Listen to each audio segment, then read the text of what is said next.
Bab 8. Tunjukilah kami jalan yang lurus, melangkah di atas cahaya keabadian. Ayat ihdinas siratal mustaqim adalah permohonan suci yang keluar dari inti terdalam hati seorang pencari.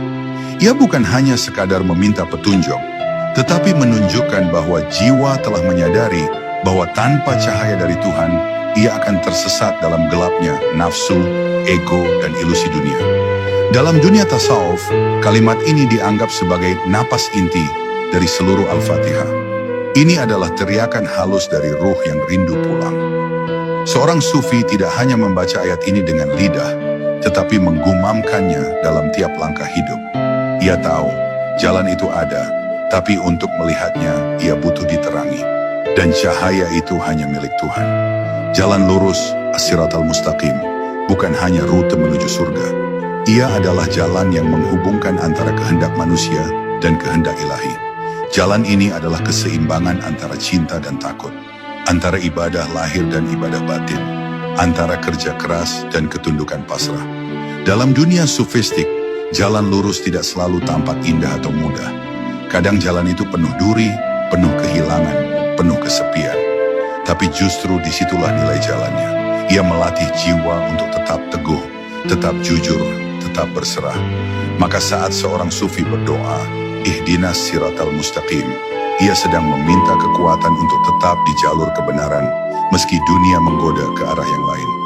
Permintaan ini juga mengandung pengakuan bahwa manusia tidak bisa berjalan sendiri, bahwa tanpa petunjuk darinya, betapapun tinggi ilmu kita, kita tetap bisa tersesat. Dan lebih dalam lagi, ia juga menyiratkan bahwa petunjuk bukan hanya sekali diberi, melainkan harus terus-menerus dimohonkan. Hari ini kita mungkin berada di jalan lurus, tapi siapa yang menjamin esok kita tetap teguh? Inilah sebabnya para sufi memohon petunjuk setiap hari, bahkan setiap rakaat dalam salatnya. Karena jalan ini seperti lautan luas, dan petunjuk Tuhan adalah kompas yang menjaga arah kapal ruhani agar tidak hanyut oleh gelombang dunia. Menariknya, dalam bahasa Al-Quran, ayat ini memakai bentuk jamak, tunjukilah kami, bukan tunjukilah aku. Ini mengandung pelajaran mulia, bahwa jalan kebenaran bukan hanya untuk pribadi, tetapi untuk umat. Seorang sufi sejati tidak ingin selamat sendirian. Ia ingin semua makhluk ikut merasakan petunjuk itu. Maka dalam doanya, ia menggandeng semua orang, yang ia kenal atau tidak, yang menyakitinya atau mencintainya, yang percaya atau yang belum percaya. Karena ketika hatimu telah tercerahkan, engkau tidak ingin cahaya itu berhenti di dirimu saja.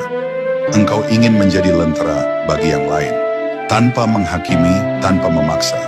Cukup menjadi jalan yang tenang, dan orang-orang akan datang karena mereka haus akan cahaya.